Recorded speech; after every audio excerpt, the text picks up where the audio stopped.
সমঝোতার 60 দিন পেরিয়ে গেলেও কেন থামছে না যুদ্ধের প্রস্তুতি?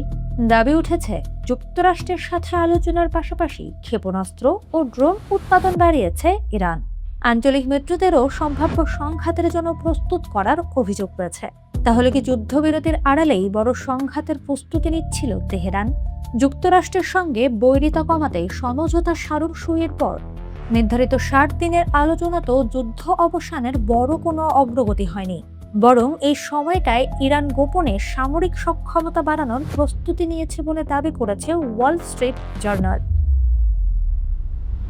ইরানি ও আরব কর্মকর্তাদের বরাত দিয়ে প্রতিবেদনে বলা হয়েছে, গত 2 মাসে ইরান ক্ষেপণাস্ত্র ও ড্রোন উৎপাদন বাড়িয়েছে এবং গুরুত্বপূর্ণ পদে কট্টরপন্থীদের নিয়োগ দিয়েছে।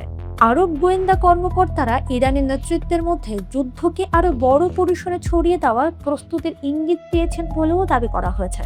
প্রতিবেদন মতে, ইরানের ইসলামিক রেভলিউশনারি গার্ড কর্পস বা IRGC ইরাক, ইয়েমেন ও লেবাননে মিত্র গোষ্ঠীগুলোর সাথে আঞ্চলিক সংঘাত বাড়ানোর পরিকল্পনা নিয়ে আলোচনা করেছে। ইয়েমেনের হুথিদের কাছেও সৌদি আরবের বন্দর ও জ্বালানি স্থাপনার লক্ষ্যবস্তুর তালিকা দেওয়ার অভিযোগ উঠেছে।